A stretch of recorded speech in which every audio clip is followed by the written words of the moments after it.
안녕하세요. 저는 서울에 살고 개인 카페를 운영하고 있어요.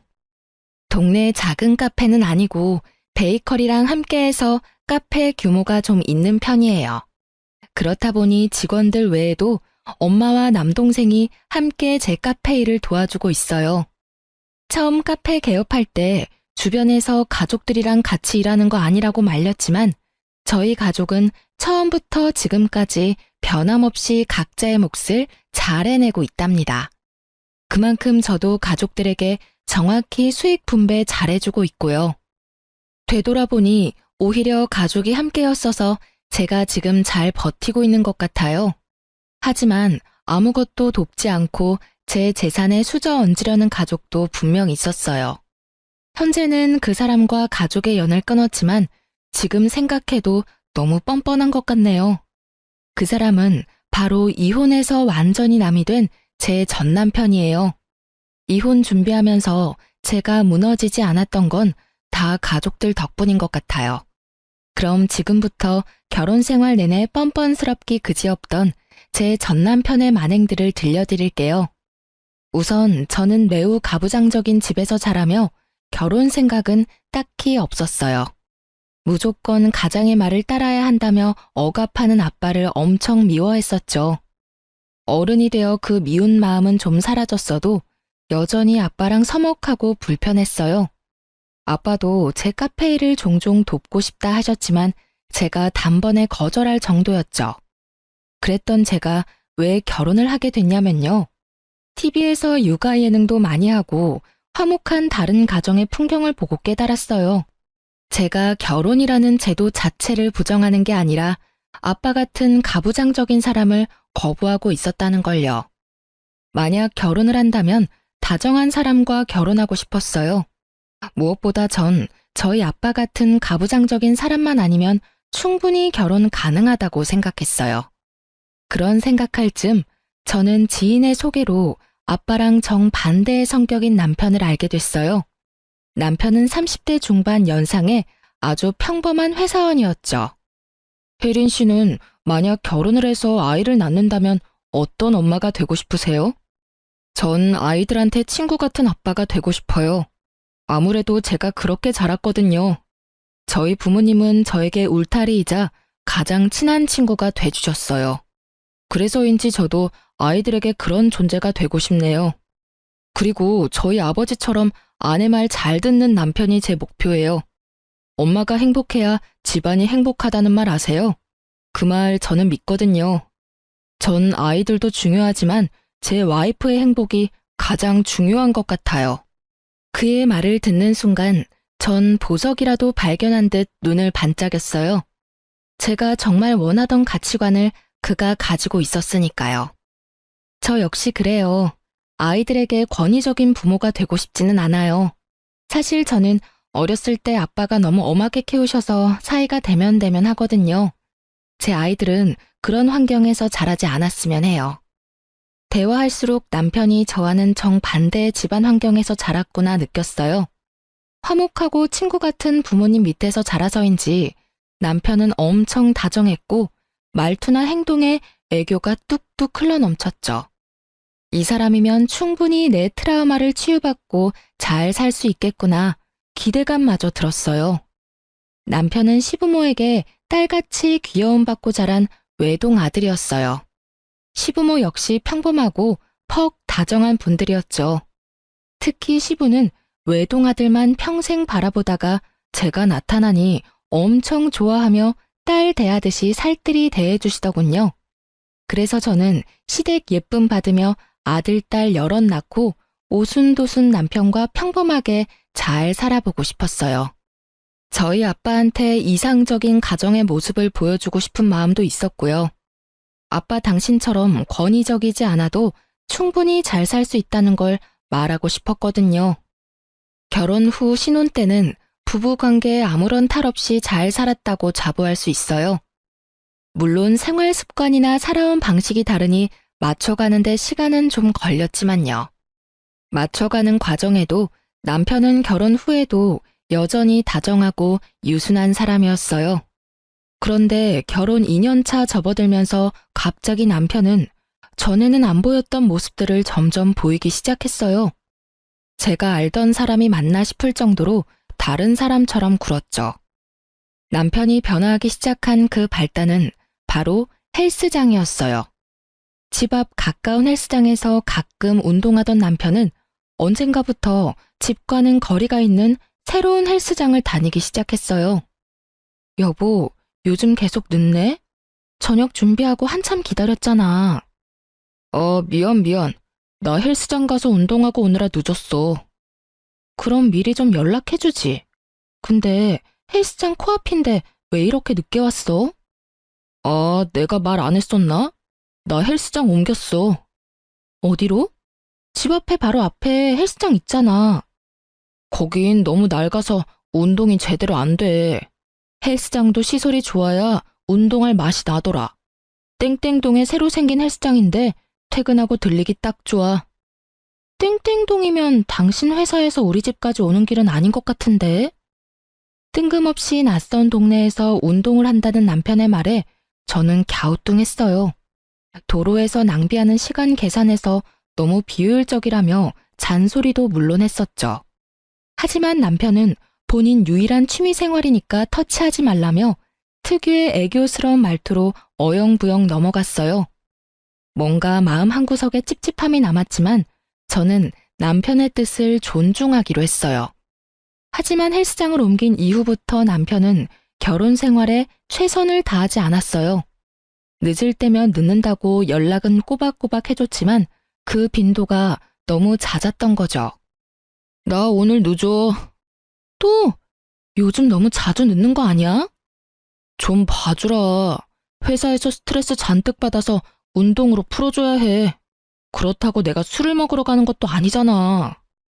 남편은 업무 스트레스를 이유로 일주일 중 거의 5일을 아주 늦게 집에 들어왔어요. 회사에서 야근할 때보다 더 늦게 왔고 저녁은 당연히 밖에서 해결했죠. 저는 그런 남편이 걱정되면서도 저녁을 함께하는 밤이 손에 꼽을 정도로 줄어들자 많이 서운도 했어요. 나름 불타올랐던 저의 신호는 이렇게 끝나는 거구나 싶었고요. 하지만 남편은 저녁 따로 차릴 필요 없어서 얼마나 좋냐며 오히려 제게 핀잔을 줬죠. 나처럼 알아서 끼니 해결하는 남편이 얼마나 귀한지 당신 모르지? 삼시세끼 부인한테 얻어먹는 남자들 난 한심해 죽겠어. 당신은 나같이 배려심 깊은 남자 만난 거 복 받은 줄 알아. 그렇게 남편의 말을 듣다 보면 제가 속 좁은 여자가 되는 느낌이었어요. 그래서 더 남편에게 싫은 소리도 잘 못했던 것 같아요. 한 번은 남편이 제게 이러더군요. 너는 왜 전업주부도 아닌데 그렇게 퍼지는 거야? 살도 결혼 전보다 훨씬 많이 찐 것 같아. 그런가?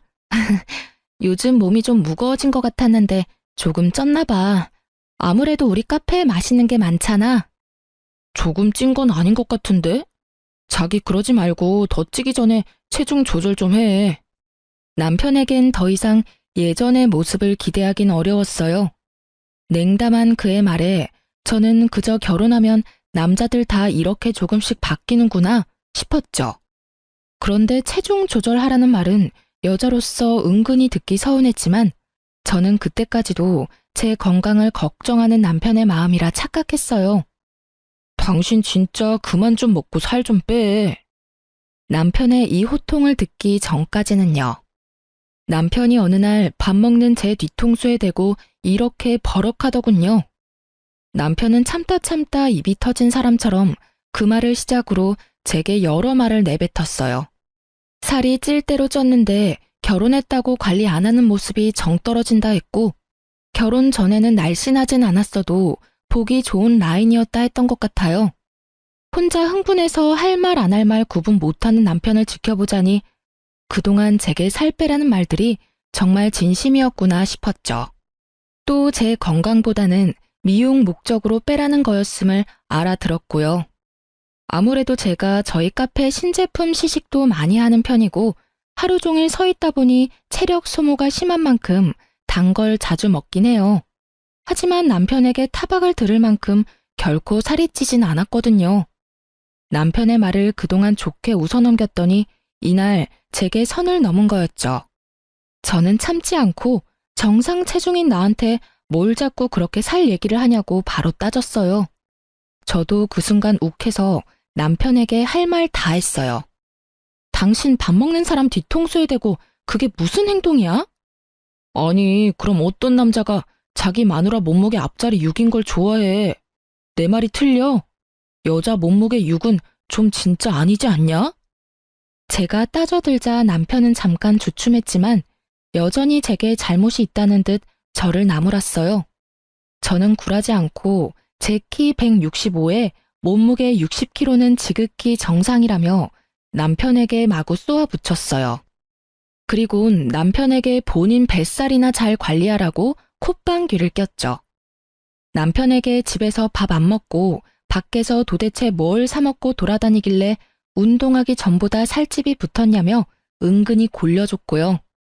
제 말에 남편은 얼굴이 홍당무가 되어 아무 말 못하더군요. 남편이 운동을 하고는 있어도 당장 큰 변화는 없어 보였거든요. 아무래도 아저씨들이 회사 다니며 금방 좋은 몸 만들기 어렵잖아요. 유치하지만 저는 남편이 제게 하는 그대로 똑같이 비아냥댔어요. 이봐요, 나도 배불뚝이 남편 싫네요.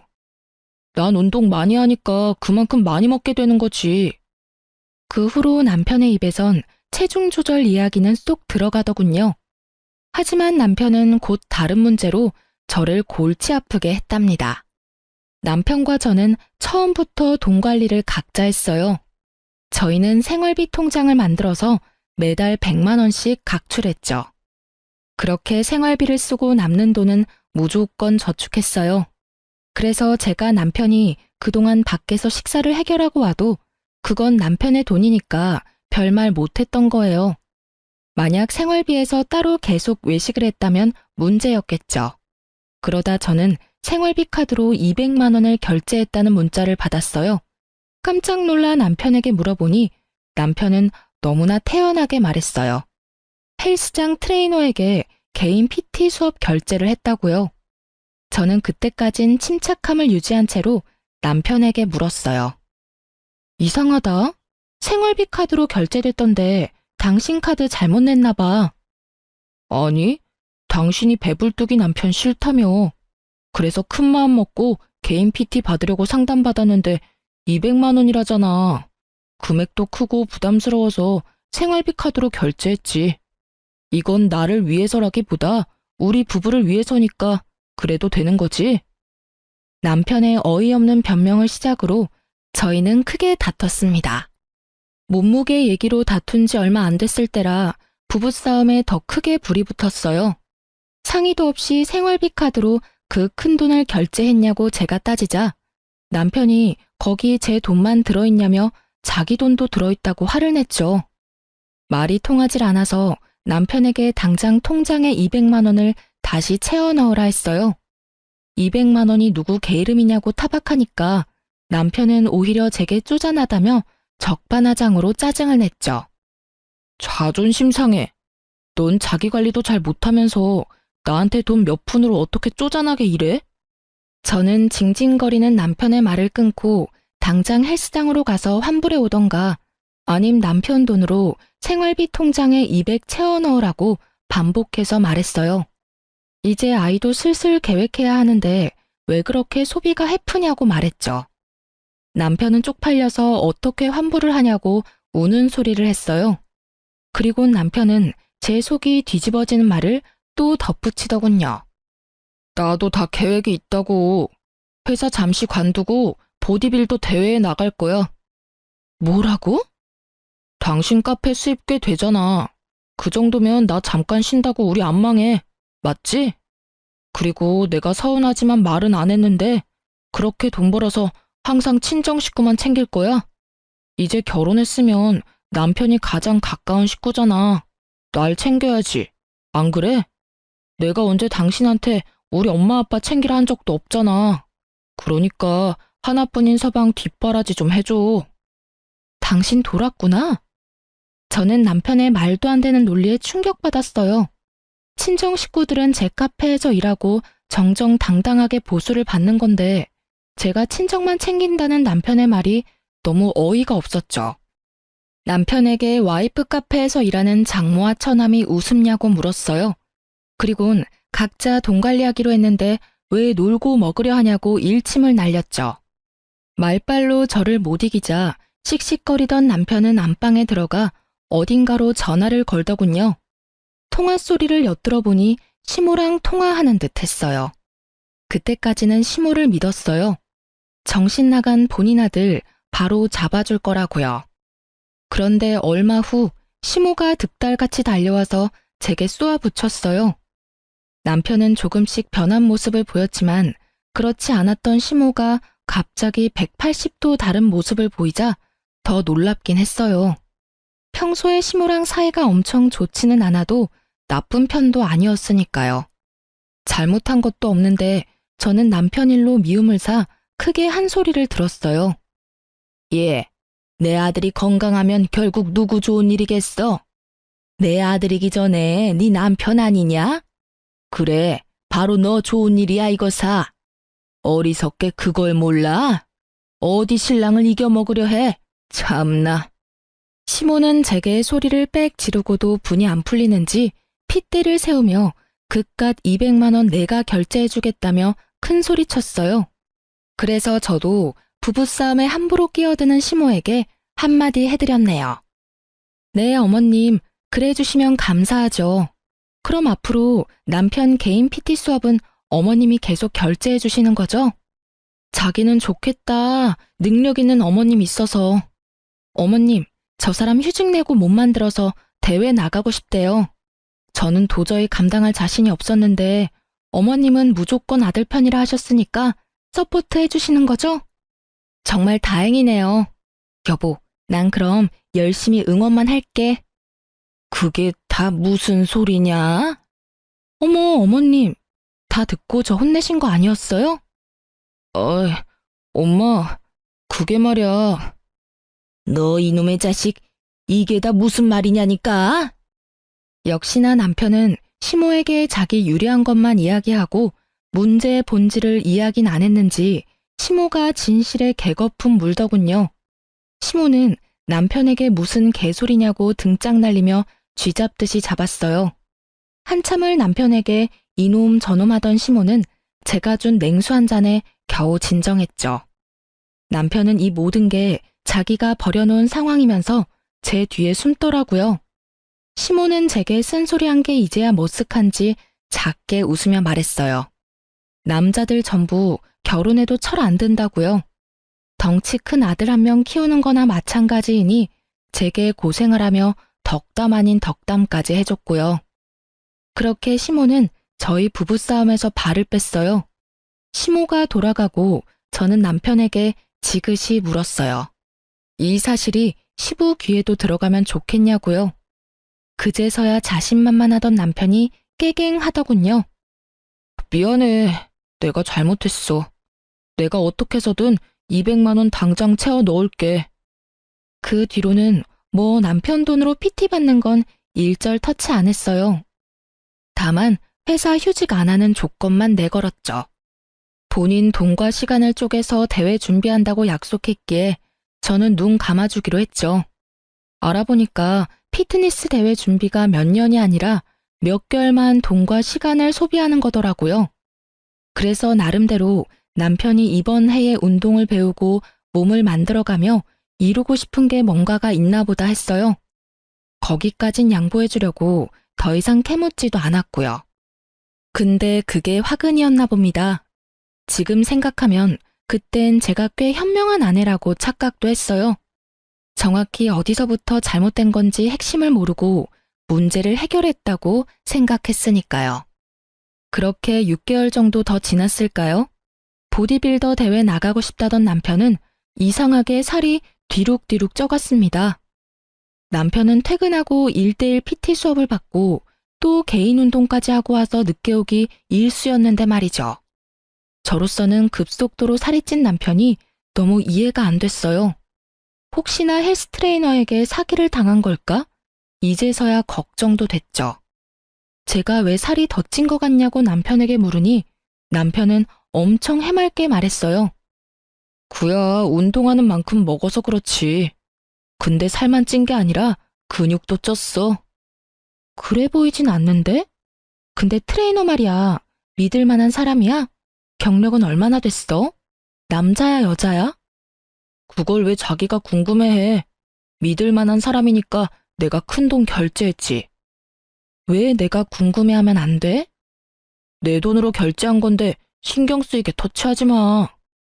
그러니까 당신 돈이랑 시간 써가며 운동하는 건데 나도 걱정되는 거 당연하잖아. 혹여나 이번 시즌 못 나가서 다음 시즌에 나간다 하면 또 비용이랑 시간이 들 텐데 감당할 수 있어? 잔소리. 당신 말이야. 돈 보태주고 잔소리해. 뭐? 무슨 그렇게... 왜? 그때 남편과 같이 생선조림을 먹고 있었는데 제가 그만 헛구역질을 해버렸죠. 돌이켜보면 그 헛구역질 덕분에 제가 모든 진실을 마주할 수 있었어요. 갑자기 왜 그래? 체한 건가? 왜 이렇게 맛이 비린 것 같지? 음식이 이상한 건가? 자기 입맛엔 괜찮아? 가슴을 꾹 누르고 있는 저를 보며 남편은 벼랑간 젓가락을 거칠게 내려놓고 정색했어요. 너 설마 임신이야? 그 말을 듣고 보니 저 또한 임신일 수도 있겠다 싶었어요. 아차 싶은데 식탁 맞은편에 예민하게 부릅뜬 눈을 한 남편을 보고 좀 어이가 없더라고요. 앙칼진 목소리까지 누가 봐도 임신을 반기는 사람의 눈치는 아니었으니까요. 저는 곧바로 남편에게 지금 반응이 그게 뭐냐고 대놓고 서운해했어요. 남편 놈은 그제서야 굳었던 표정을 풀고 당황해서 허둥지둥 하더군요. 남편은 아직은 애를 가지면 안 된다고 병원부터 가보라고 제게 얼버무렸어요. 남편의 행동이 보통 그런 상황에서 나올 평범한 반응이 아니니까 갑자기 엄청 불안했어요. 게다가 남편은 누구보다 아이들을 좋아하는 사람이었거든요. 이상하고 꺼림칙한 마음에 저는 아니겠지 하면서도 남편의 동태를 살피기 시작했어요. 아니나 다를까 안 좋은 예감은 정확히 들어맞았어요. 그날 새벽에 몰래 통화하러 나가는 남편을 딱 발견했거든요. 남편은 통화하는 상대에게 저를 66 사이즈라고 칭하고 있었어요. 저는 그 순간 자존심, 자존감, 신뢰 모든 게 다 무너졌죠. 자기야, 미안해. 66 사이즈가 오늘따라 늦게 잠들어서. 아니, 그리고 저녁 먹는데 갑자기 헛구역질을 해대서 나 깜짝 놀랐잖아. 난 아직 자기랑 넓은 세상을 더 즐기고 싶은데 벌써 애 아빠가 된다니 상상도 하기 싫어. 여보, 여기저기 저와 비슷한 사연 들어보면 녹음이나 촬영해서 증거부터 잡는다는데 저는 바보같이 심장이 땅에 곤두박질 치는 느낌에 저도 모르게 그만 그 순간 남편을 불러버렸네요. 저를 66 사이즈라 부르다 딱 걸린 남편 놈은 허겁지겁 통화를 끊고 오해라며 무릎 꿇고 빌더군요. 저는 아무런 액션을 취하지 않고 그저 여보라고 부르기만 했는데 제발 저린 남편의 행동을 보고 역시 바람이구나 확신했어요. 그날의 충격은 정말 뒤통수를 망치로 맞은 듯 컸어요. 제가 따지고 묻질 않았는데도 남편의 입에선 술술 바람핀 이야기가 나오더군요. 그놈의 변명은 이러했어요. 집 앞 낡은 헬스장에서 운동하는 게 불만이었는데 인터넷에서 새로 생긴 땡땡 헬스장을 추천받았다네요. 젊은 사람들이 많아서 그 에너지를 느끼고 싶어서 갔는데 마침 그 새 헬스장에서 운동하다가 만난 여자랑 친해졌대요. 운동 친구로 가볍게 맥주 한잔하고 그렇게 몇 번 만난 게 다라며 잘못했다 빌더라고요. 뭐 그 뒤로는 뻔한 남잡힌 남자들 대사였어요. 잠깐 만났어도 깊은 관계 아니라고 정리하겠다 하더군요. 저는 끓어오르는 분노를 누르고 남편에게 물었어요. 어떻게 깊은 관계 아닌 사람한테 자기라고 부르냐고 말이죠. 그러자 남편은 헬스장에서 회원들끼리 성별에 상관없이 서로 자기자기 한다고 말도 안 되는 변명을 늘어놓더군요. 저는 제게도 이런 상황이 일어날 줄 정말 몰랐어요. 믿을 수 없는 현실에 잠시 멍 때리다가 변명하는 남편 놈의 멱살을 잡고 미친 듯이 흔들었습니다. 남편이 저보다 훨씬 덩치가 있는데도 그 순간은 제게 설명할 수 없는 초인적인 힘이 생기더군요. 뭐라고? 야, 네가 인간이야? 어? 그 자리에서 남편에게 반협박으로 상간녀에게 전화 다시 걸라고 했어요. 당장 전화하지 않으면 이혼하겠다고요. 뭐 속으로는 전화를 하든 안 하든 이혼을 결심했지만요. 이혼이라는 말에 남편은 떨리는 손으로 상간녀에게 전화를 걸었어요. 남편을 밀치고 전화 바꿔받으니 아주 앳된 목소리가 들려왔죠. 오빠, 갑자기 전화 왜 끊었어?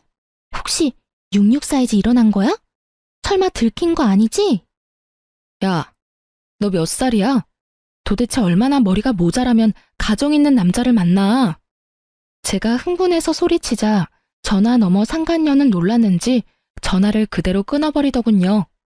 남편은 핸드폰은 업무상의 이유로 통화 내용이 다 자동 녹음되게끔 설정되어 있어요. 저는 그 짧은 찰나 그게 떠올라 제 톡으로 남편의 통화 파일 목록들을 제게 보냈어요.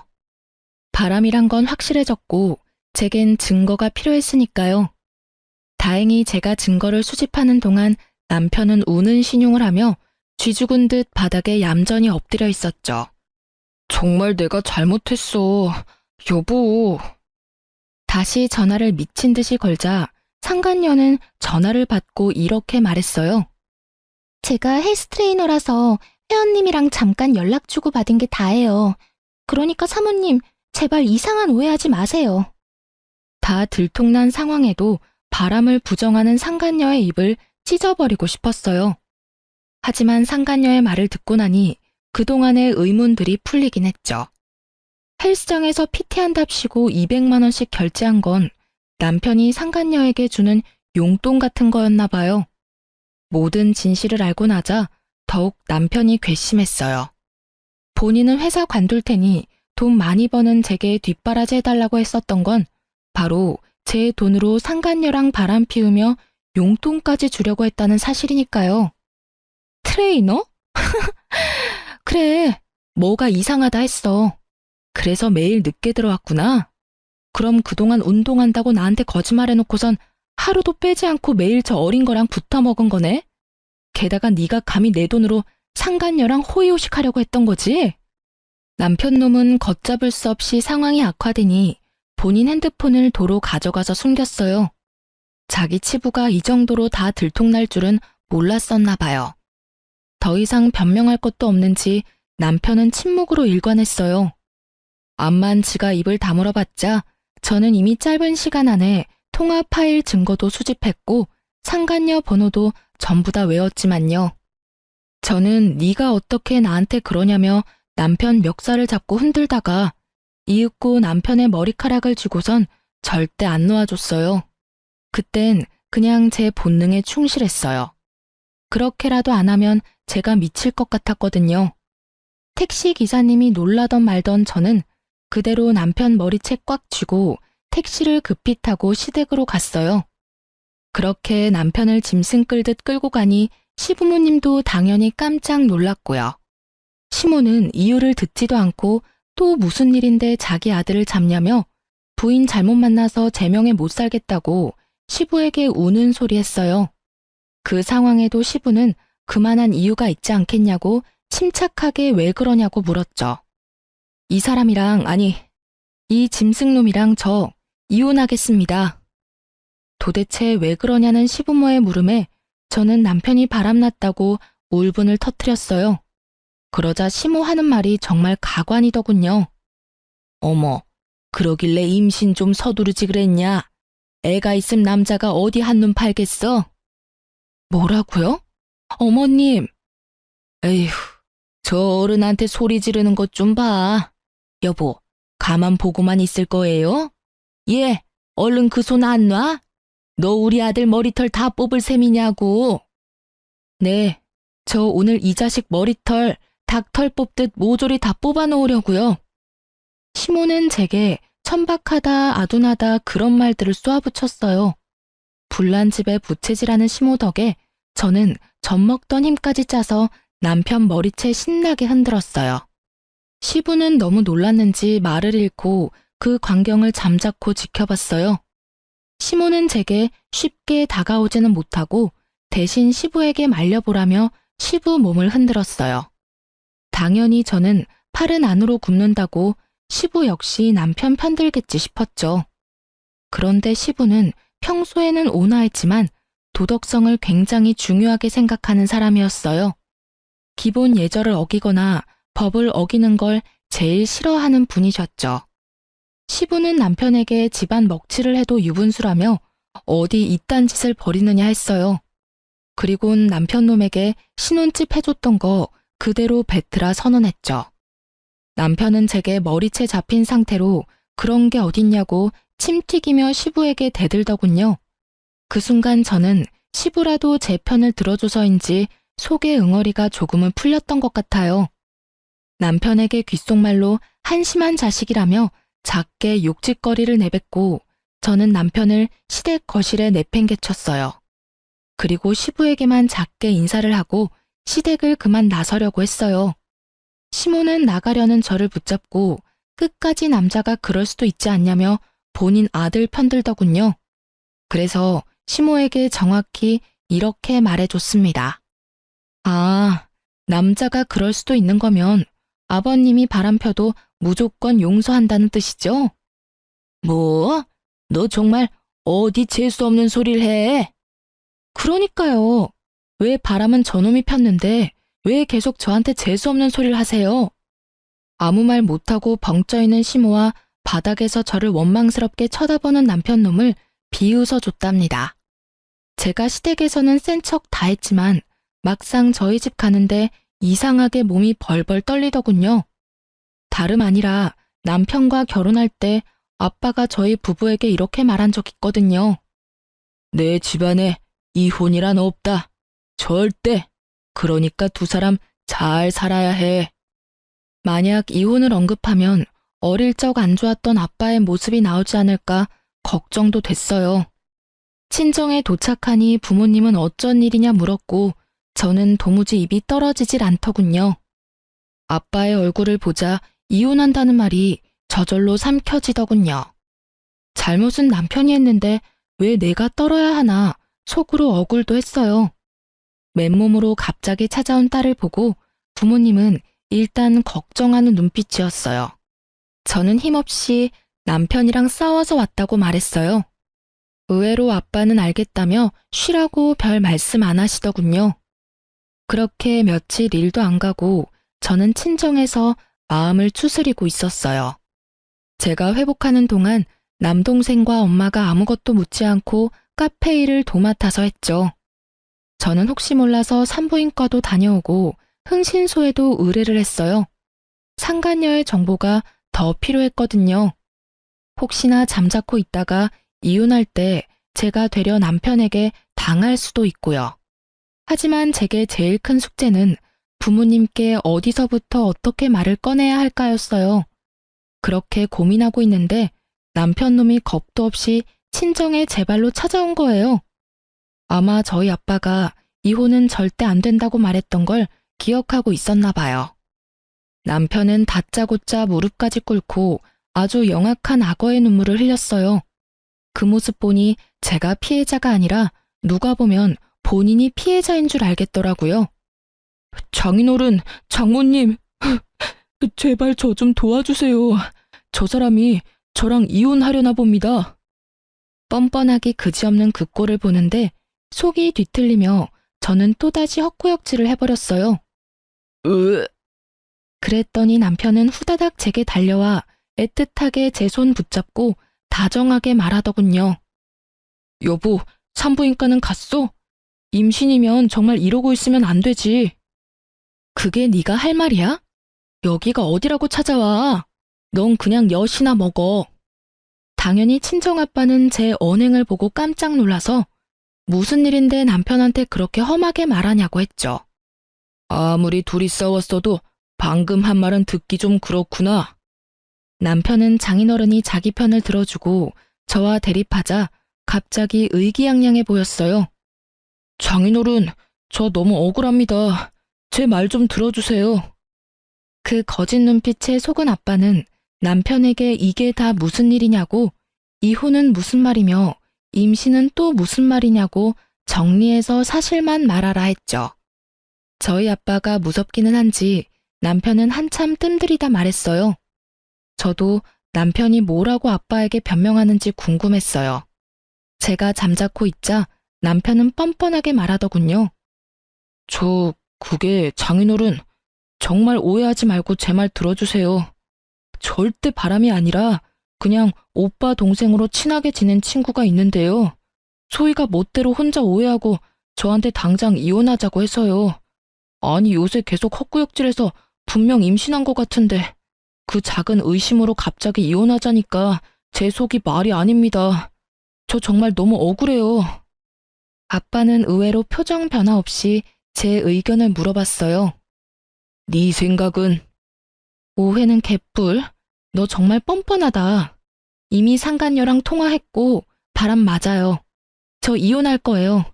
임신은 아직 모르지만 임신했다 하더라도 애는 혼자 낳아서 키울 거예요. 내가 바람 폈다는 증거 있어? 있냐고. 아니면 설마 유부남 주변 여자는 전부 다 상간녀 취급하는 거야?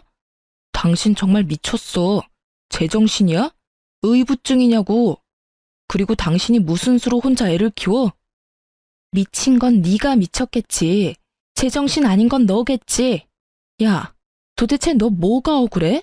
내가 이렇게 너 발뺌할 줄 알고 이미 다 증거 준비해놨어. 들려줘? 보여줘? 무슨 증거? 그럴 리가 없는데?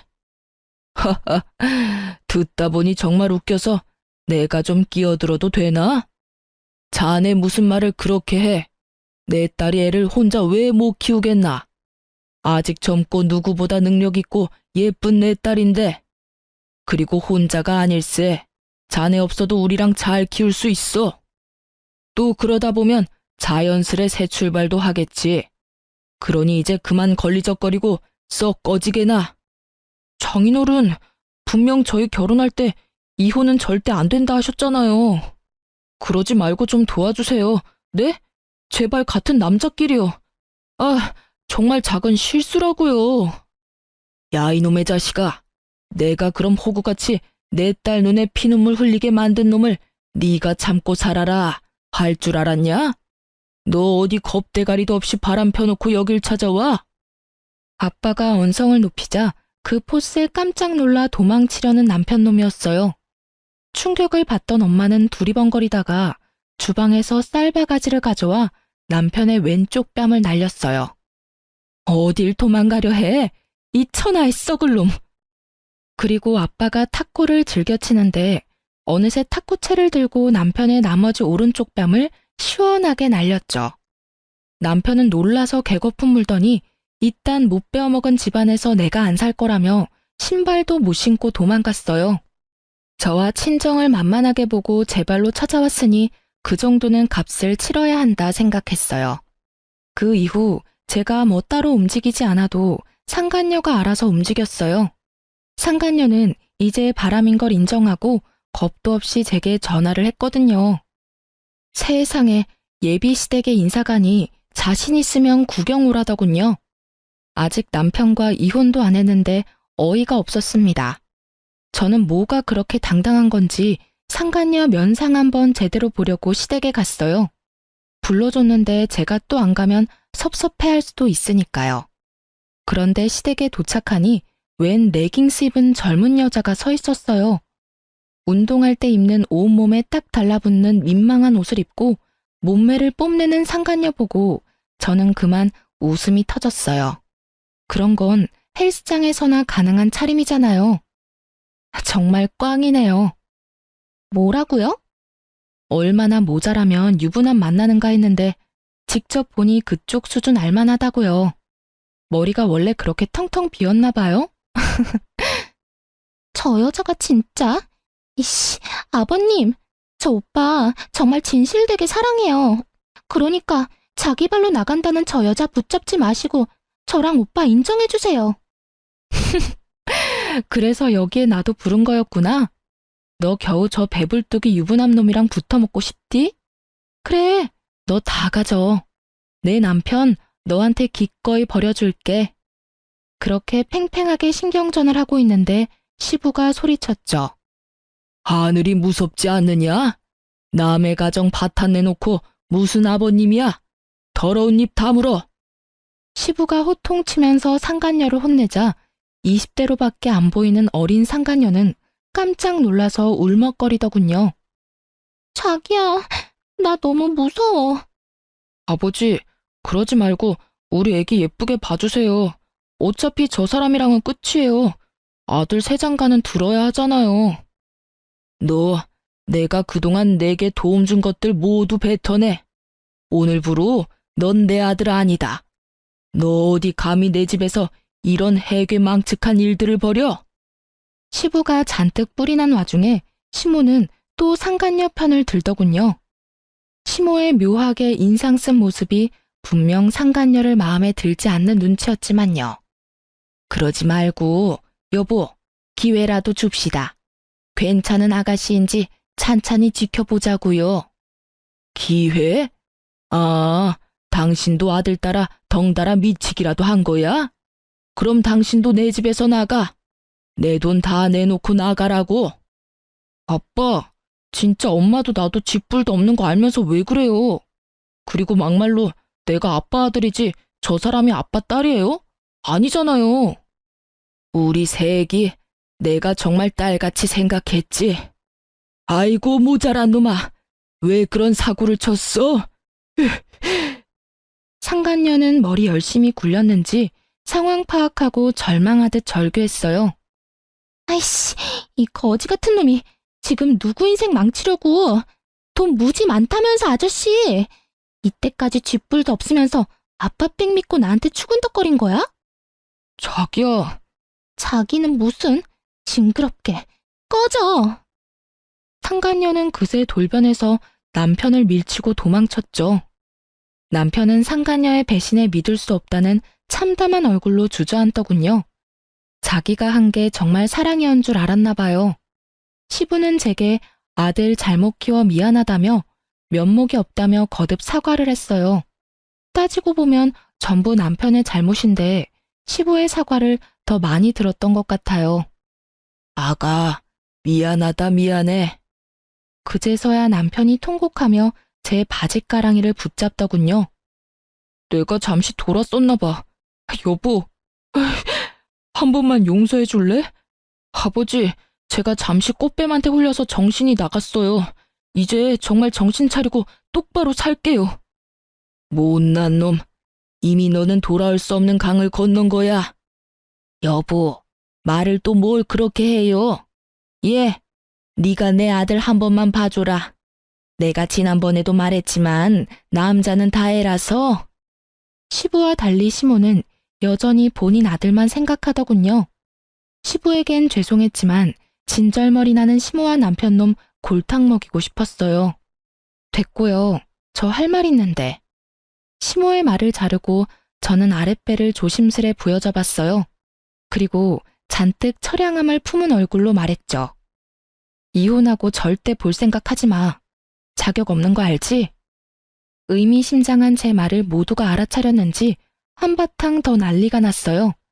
전과 달리 시부는 눈이 뒤집어져서 혹시 며느리 임신했냐며 남편을 오늘 죽이겠다고 남편 멱살을 잡아 올렸죠. 시모도 이제야 사태가 심각하다는 걸 깨닫고 어머 이제 어떡하냐는 말만 남발했어요. 이제 남편의 편은 아무도 없었죠. 남편은 살려달라고 잘못했다고 시부에게 빌고 또 빌었어요. 사실 저는 진작 병원 가서 임신 아닌 거 알고 있었어요. 임신이 아니라 스트레스성 위염이라서 얼마나 안도했던지 몰라요. 하지만 반성을 안 하는 남편과 괘씸한 시모를 보고 참을 수 없었어요. 어머님, 그리고 혹시 그거 아세요? 이 사람 운동한다고 헬스장에서 개인 PT 수업 결제했잖아요. 알고 보니 아까 그 여자가 헬스 트레이너라네요. 어머님 아들이 저 여자 용돈 주려고 매번 큰 돈 결제했었나 봐요. 전 또 같은 헬스장 다니는 회원이랑 바람난 줄 알았는데 헬스장 트레이너였지 뭐예요. 하긴 젊고 예쁜 애가 당신 어딜 보고 만나겠어. 그치? 매번 200만 원씩 턱턱 결제해주니까 당신 만나줬겠지. 근데 그게 당신 월급으로 가당키는 해? 아, 맞다. 어머님이 그때 아들 대신 내줄 수 있다 하셨잖아요. 혹시 계속 내주셨던 거예요? 뭐가 어쩌고 저째? 새기 말이 사실이야? 네가 드디어 미쳤구나. 너 엄마한테는 분명 괜찮은 아가씨라며? 근데 이 자식이 엄마까지 홀랑 속여서 저딴 물건한테 몇백씩 갖다 바쳐? 야, 이놈아. 임신한 조강지 쳐두고 별 이상한 애 만나서 도대체 얼마를 쓰고 다닌 거야? 내가 못 살아 정말. 여보, 이놈 가만두지 말아요. 이참에 정신교육을 똑바로 시켜야 해요. 시모는 제 말에 개거품 물면서 그 상간녀 다시 데려오라고 했죠. 그 모습에 시부는 기가 막힌 듯 혀를 끌끌 찼어요. 시모는 상간녀 머리채를 다 뽑아버리겠다며 귀한 자기 외아들 인생 망쳤다고 분통을 터뜨렸죠. 저는 남편의 원망스러운 눈빛을 외면하고 그 생난리통을 슬쩍 빠져나왔어요. 그 뒤론 본격적으로 이혼 소송과 상간녀 소송을 진행했어요. 그러는 과정 중 물론 남편 놈이 시모랑 또 찾아왔어요. 남편은 또 가증스럽게 울면서 빌더군요. 내가 잘못했어. 한 번만 봐줘. 정말 많이 반성했어. 남편이 저보고 소송 취하하고 애 낳고 새로운 마음으로 다시 잘 살아보자 하는데 가래침을 왕창 뱉어주고 싶더군요. 시모는 제 눈치를 보다 본인이 상간녀 헬스장 가서 상간녀 혼내준 이야기를 꺼냈어요. 시모는 상간녀 찾아가서 여태 결제한 돈 다 내놓으라고 한바탕 했다네요. 상간녀 헬스장 잘리고 그 바닥에는 소문 날 대로 다 나버려서 그 동네에 발도 못 붙이게 됐대요. 그 동네 맘카페나 인터넷에 이미 상간녀 신상과 이름까지 떠도는 마당에 어디 가서 이제 트레이너로는 밥벌이 못하겠더군요. 사실 시모에게 듣기 전에 인터넷에서 보고 제 이야기구나 짐작했어요. 땡땡 헬스장에서 일어난 소동이라고 동영상은 금방 지워졌지만 시모와 상간녀의 실랑이 내용은 이미 퍼질 대로 퍼졌더라고요. 이 아줌마가 미쳤나? 난 그냥 가볍게 논 것뿐이라고요. 내 아들 인생 네가 다 망쳤어 이거사. 이 몹쓸 여우 같은 게 얌전히 운동이나 할 것이지 어디 감히 남자를 꼬시고 다녀? 그것도 유부남을. 너 때문에 잘 살던 한 가정이 풍비박산 났어. 시모는 상간녀를 이리저리 질질 끌고 다니며 헬스장 바닥 청소 깔끔하게 했다네요. 제가 나서기도 전에 시모가 한 발 빨라서 저는 잠자코 상간녀 소송만 걸었답니다. 본인이 대신 복수해줬으니 남편 용서해주는 거냐고 웃는 시모에게 저는 웃으며 그동안 숨겼던 진실을 말해줬어요. 아, 그러셨어요, 아주머니? 너 지금 뭐라고? 이제 이혼하는 마당에 어머님이라 할 순 없잖아요. 아, 맞다. 그리고 나 임신 아니래요. 병원에서 스트레스성 위염이라네. 뭐? 내가 그것 때문에 아버지한테 얼마나 맞았는데. 임신 아니라서 너무 다행이지? 너도 별로 안 기뻐했었잖아. 씩씩거리는 남편 뒤로 시모가 또 한 방 먹었다는 얼굴을 하고 있었어요. 기가 막혀서 원. 에라이 이놈아. 넌 정말 여자 보는 눈이 더럽게 없다. 누굴 닮아서 으이그 내 팔자야. 그래서 저는 마지막으로 시모에게 한 방 더 먹여드렸어요. 어머, 그러게요. 아들은 아빠 닮는다더니. 아버님도 여자 보는 눈 없어서 아줌마 같은 사람 만났잖아요. 뭐라? 전 시모랑 전 남편 제 말 한마디 한마디에 울그락불그락하며 펄펄 뛰는 꼴 보니 기분이 한결 나아졌어요. 그렇게 저는 벌레 같은 두 모자 쫓아냈어요. 상간녀와 남편놈한테 받은 위자료로 상처가 다 없어지진 않겠지만 그래도 후회 없는 복수를 한 것 같아서 후련했죠. 당연히 시부에게는 임신이라 속여서 죄송했다고 따로 전화드렸어요. 그게 도리인 것 같아서요. 그런데 시부가 그건 남편이 지은 죄에 비해 죄도 아니라며 차라리 제 새 출발을 위해 다행이라고 했어요. 시부에게 들어보니 전 남편 그동안 상간녀한테 200만 원까지 줬으면서 운동은 하나도 못 배우고 놀러 다니며 돈만 왕창 뜯기고 있었다네요. 자기 월급으로 감당 안 되니까 결혼할 때 시부에게 받은 아파트에 대출만 잔뜩 받아놔서 인간 취급 못 받고 집에서 완전히 쫓겨났대요. 시모도 단단히 뿔난 시부에게 쫓겨날까봐 아들이고 뭐고 모르쇠 했다네요. 시부는 아파트 판돈 대출 제외하고 남은 돈에서 5천만 원을 제 몫으로 줬어요. 남편에게 따로 위자료 받았지만 그걸로 다 값을 못 치른다며 말이죠. 짧은 결혼 생활 제게 남은 건 없지만 시부가 마지막으로 제게 한 말은 기억에 남네요. 진짜 딸 같은 내게 상처 줘서 미안하구나. 제가 여러 번 거절했지만 시부는 상처 줘서 미안하다고 제 계좌에 5천만 원 입금해 주셨어요. 전 남편은 상간녀와 부모님에게 둘 다 버림받고 충격이 큰지 회사 휴직 내고 폐인처럼 지내고 있다는 소문을 들었어요. 아님 본인 불륜 사실이 회사까지 소문이 날까봐 무서워서 당분간 숨어 지내는 것도 같고요. 하긴 인터넷이 한바탕 난리가 났었으니까요.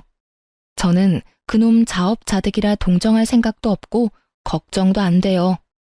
여러분, 이런 제가 정상인 거 맞죠? 남의 불행에 이렇게 마음 편안해도 되는 거죠. 그런 일들을 다 겪고 나니 어쩌면 제가 절대 아빠 같은 남자 안 만날 거야 하는 생각에 사로잡히느라 제대로 사람 볼 줄 몰랐던 것 같아요. 뭐가 더 필요하겠어? 겉으로 다정하고 표현 잘하면 돼. 하곤 남편을 너무나 신뢰했어요. 결혼 전에 남편의 본 모습을 더 알아보지 못한 스스로를 자책도 많이 했어요.